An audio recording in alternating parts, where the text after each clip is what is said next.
Hi there, and welcome to a Sit With Me podcast. My name is Solène, and I am your host. Welcome to a brand new episode. Today, we're going to talk about a topic that is really important to me because I believe that it is crucial if you want to live a better life, if you want to transform your life, if you want to achieve your dream life, basically. And it is the power of your thoughts. And I know that some people, I don't know why, but sometimes it can be kind of a touchy subject.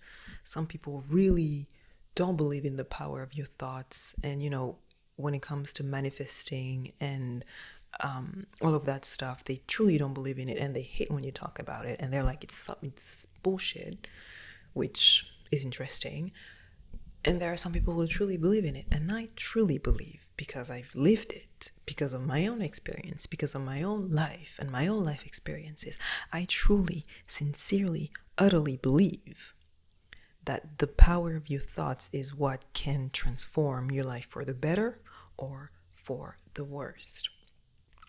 See, you have something called the subconscious. The subconscious mind is like the second layer of your mind. You have your conscious mind, you think, you see, you live, you exist. And you have your subconscious mind, which is the deeper layer of your mind. And that is like, if I can give a metaphor for the subconscious mind, I don't know if you've watched the show Arrested Development. It's a fantastic show. It's a fantastic show. And there's this scene where, so the main characters, they are from a family that's called the Bluth family Bluth. And there's the mother, the father, and I think 3 or 4 sisters, brother and sisters. And there's the scene where they need to escape the police. And they are on a boat, not a little boat, like a big boat. Stay with me. I swear that all of that makes sense. But imagine like a cruise boat, right? And they need to, it's a comedy show, obviously. And they need to escape the police, the FBI or the IRS or something, like big authority people. They need to escape. And so they're using that boat to escape in a hope, I think, of going into like the international waters or something. And the matriarch, the Lucille is the captain of the boat. She's driving the boat, and it's a big ass cruise boat, and she's at the wheel. I don't know if you call it the wheel, but she's at the wheel of the boat, and she's maneuvering the boat, right? Why am I saying that? Well, there's the captain of the boat, which is, in that case, it's Lucy, and she's maneuvering. She's seeing the horizon. She knows if she has to go left or right, and she's commanding, are we going left or are we going right? Once she tries to evade the police, she needs to do a big maneuvering and go left or go right, but she needs to do like a sharp turn. And to do that, she sends a message through like a talkie-walkie or like an intercom. And she sends a message to the engine room. And now in a big boat, once upon a time, before all of that was industrialized and we replaced everything with machines and engines, there was an engine room in big ass boats. And in those, I think it's like that also in the Titanic. We see the engine rooms, and it's like a bunch of people who are shoveling coal or shoveling things in furnace and in boilers to power the boat. They don't see what's happening outside. They're just blindly following the order of the captain or of the commander, who is upstairs and sending them a message, going left, going right, going slower, going faster, right? They don't see where they're going. They trust blindly the faith. They blindly trust, the captain, right, who is making the measurement. They're just acting on command. If the captain says go left, and on the left there's just like coral and rocks and they're gonna crash, well, that will happen. They don't know. They have no idea. That is your subconscious mind. Your subconscious is the engine that is propelling you forward, but acting blindly on what your conscious mind says. In that case, the captain, Lucille, the character, she's your conscious mind. Your conscious mind is like, okay, we're going left, we're going right, that looks open, that looks closed. Your conscious mind is making the calculations and your subconscious mind is acting on it. If you say to your subconscious, I'm stupid, I'm unworthy, I can have it, your subconscious will act on it and not give you anything and not believe that you are worthy, right? Your subconscious will keep put you in situation that reaffirm that belief that you have, that you are stupid, unworthy, etc., that you can't have it. That was my whole point. So we reached the point. We reached my conclusion of that your subconscious is that engine room in a big ass boat. Once upon a time, of course, we don't do that anymore. And your conscious mind is the captain. You are the captain. You decide where to stir your subconscious. And that is the power of your thoughts. That's why you need to truly assess and look at what kind of thought patterns, what kind of self-concept you have. Because if you believe that you are worthy of love and joy and money and partnership and you are amazing and you already have all of that, your subconscious will blindly follow you and naturally put you in position where you receive the love, you receive the joy, you receive the money. And I'm reading that book. Oh, I'm going to talk about books. There are a lot of books that I would recommend. Some free books that you can listen on YouTube, or some books that you can buy or rent at your local library. Support local libraries. Go to your local library, take a library card, and take a few books. These people need our money, even though it's free to rent. Anyway, I digress. What was I saying? See, I lost my train of thoughts. Books. I'm reading a book that is called The Power of the Subconscious Mind from Dr. Joseph Murphy. It's an old book. And that's what he talks about. He talks about the power of the subconscious mind. And he says something that is really powerful and so true. Everything is a suggestion. You choose to believe. Everything that happens, the world makes you suggestions. People makes you suggestions. My God, you then choose to believe what you choose to believe. If I suggest that you look sick today, you choose to believe if you feel sick or not. But chances are, if I look at you weird and I'm like, you don't look good today, you look a little sick, all of a sudden you're going to feel bad, or you're going to feel self-conscious, or you're going to feel sick.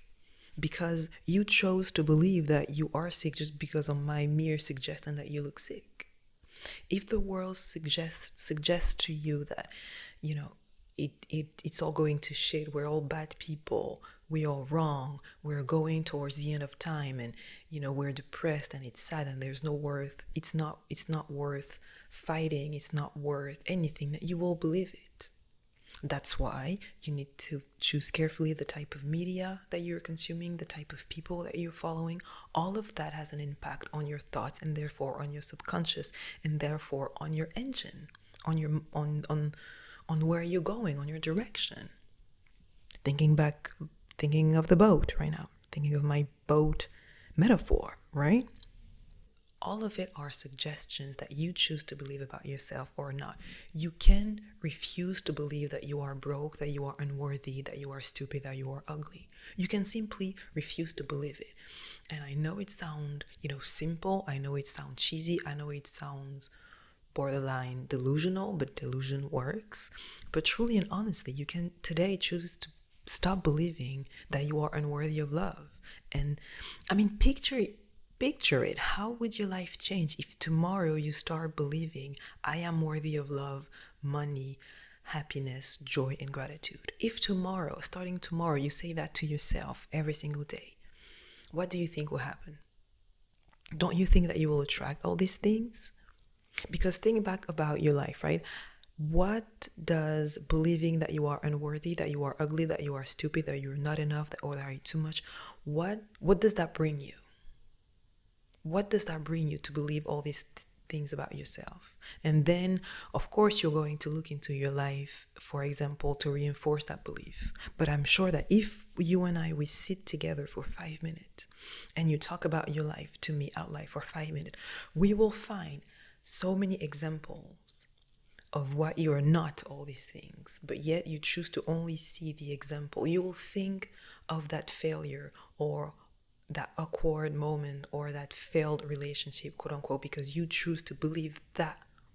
instead of believing that you are deserving, that you are beautiful, that you are amazing. And I'm sure, I don't know who listens to that. I don't need to know who listens to that, because I know that if I sit down with you for 5 minutes, we schedule a Zoom call and I sit down with you for 5 minutes and you talk to me about your life, past, present, and your ambitions, we will find a list of things, a list of facts and experiences and things that you went through that will prove that you are amazing, smart, intelligent, resourceful, and you deserve love and all of that. It's simply it's because you choose to believe the suggestions that are reinforcing those negative self-talk. The power, your thoughts can transform your life. Your thoughts are in charge. Your conscious mind is in charge of the direction that your life is taking.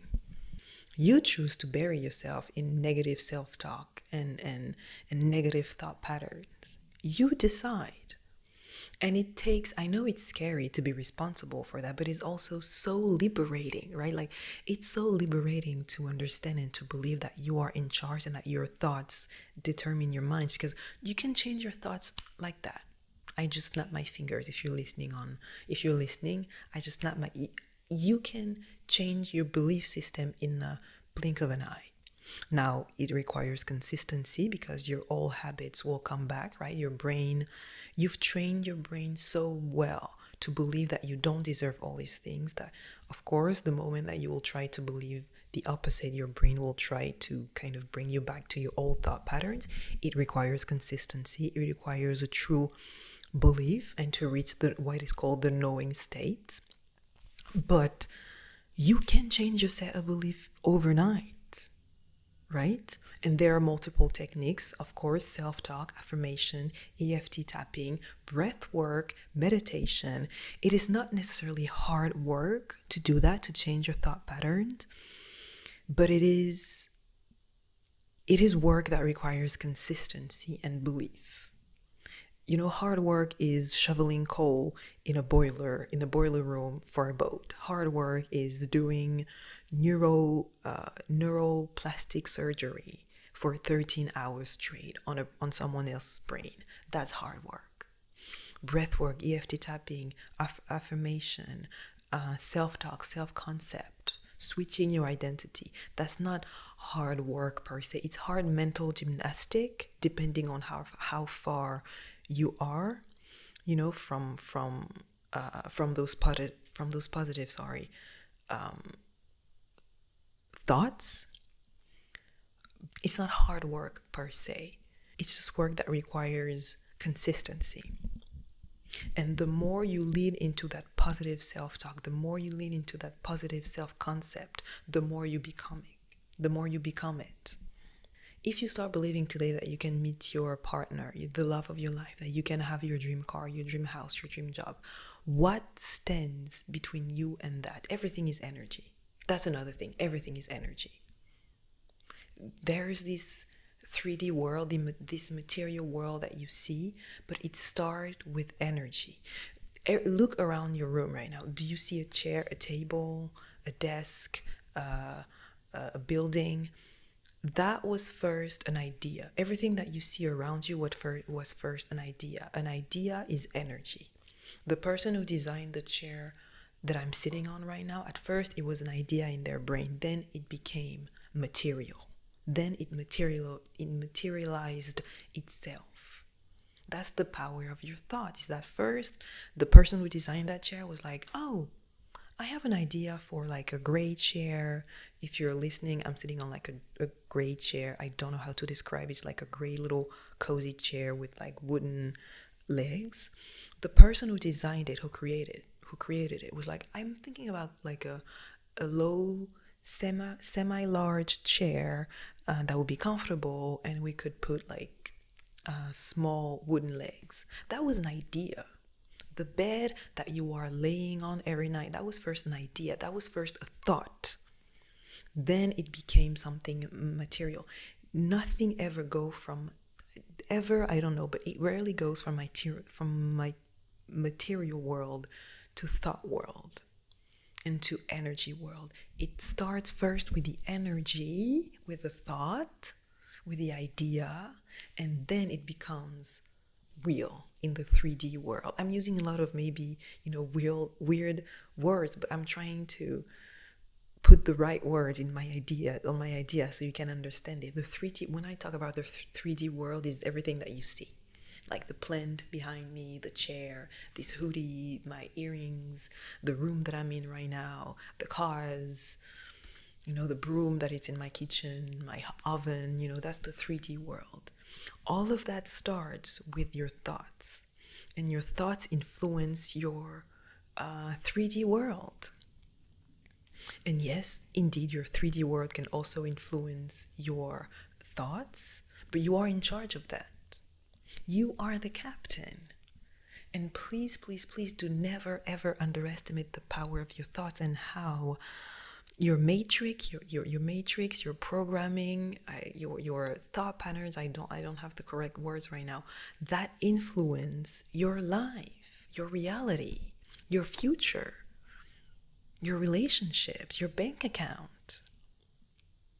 Start believing that you can have your dream life. For a week, try to do that work and see how it changes. See what happens in your life.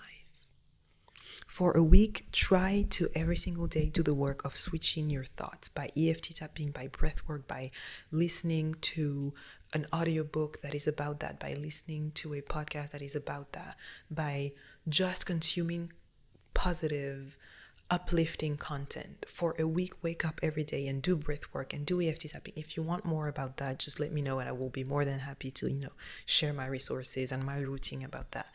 Do it for a few days and see how your life changes literally. It's not completely crazy. It works. My life has changed because, thanks to affirmations, thanks to changing my self pattern, my thought patterns, changing my self-concept. Believe that you can have it all because you can. Change the way you perceive yourself. Change the way you love on yourself. And also, all of that starts with self-love. What's the point of going after the partner, the house, the car, if you don't love yourself? That's another thing, right? When you will assess the power of your thoughts, you need to start with self-love. You need to love yourself. You need to think and believe that you are deserving of all this stuff. And it is not easy because we're so used to hating on ourselves, but it starts with self-love. Love on yourself, care for yourself. You are amazing. You deserve love. You can do it. You already have the love of your life next to you.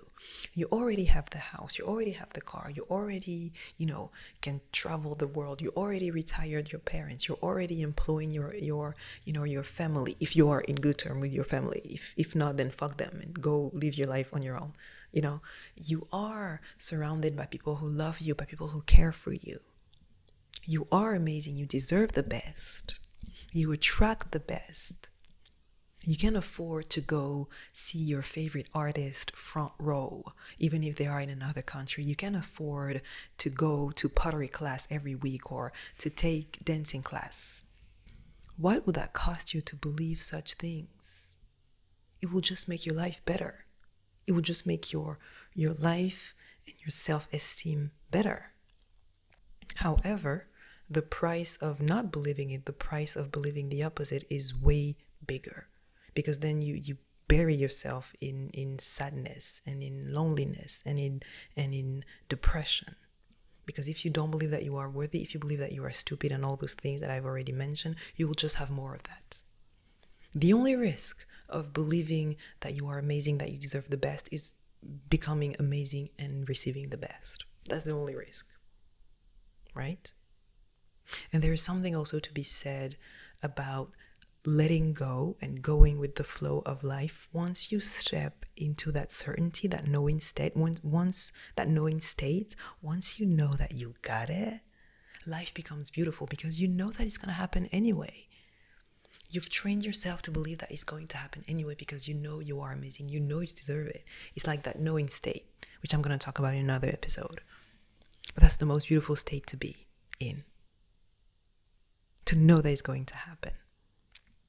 So assess your thoughts, assess how you think about yourself, how you evolve in this world. The power of your thoughts is just phenomenal. Do never ever underestimate the power of your thoughts. And I have a few books that I will recommend to you. Give me a moment. So when it comes to book, there's the one that I've already talked about, which is The Power of the Subconscious Mind by Joseph Murphy, which is available on YouTube. You don't have to buy it. There's also Ask and It Is Given by Esther Hicks. There's Psycho-Cybernetics by Maxwell Maltz. And there's everything from Dr. Joe Dispenza that I've talked about, which is, what is the one that I've talked about already? Becoming Supernatural by Dr. Joe Dispenza. If you want to kind of get in that mood, get in that mindset, because your thoughts transform your life. Your thoughts define how you live your life, how you move through this world. If there are negative thoughts, then you will go through a negative world. If there are positive thoughts, then you will walk through a positive world. Consume the right things, read the right book, listen to the right people, listen to uplifting content. Stop taking negative suggestions from people and from the world. Stop listening to like bad news all the time. Everything that we see is bad news. There are amazing things happening in this world as well. Believe that the world is a better place, that the world is a beautiful place. Believe that human beings are amazing and beautiful and generous and caring, because we are, because you are. So if you are caring, beautiful, why not everyone else? Stop following these accounts that are fear-mongering. We talked about that in the last episode with Martha. I love that episode so much. She's amazing. Fear-mongering. Everything is run of fear. Be careful, be fearful. Stop being fearful. And when you stop being fearful, you start living life. Stop listening to those fear-mongering things. And start rooting yourself in self-love and positive self-talk and positive self-concept, and watch your life transform. All right? I've talked for a very long time. I hope it all makes sense. And yeah, if you want to talk about this more, how to change your self-concept, how to, change your self-talk and root yourself in positivity and the power of your thoughts, talk to me, email me, sitwithme@gmail.com. I'll be more than happy to share all the resources that I have, that I've used, that I've changed my life for the better. I mean, God damn it, I live in Berlin, you guys. Yeah. sitwithmepodcast@gmail.com. Take care of yourself. Think positively. Think positive thoughts, and I love you dearly. See you next week. Bye.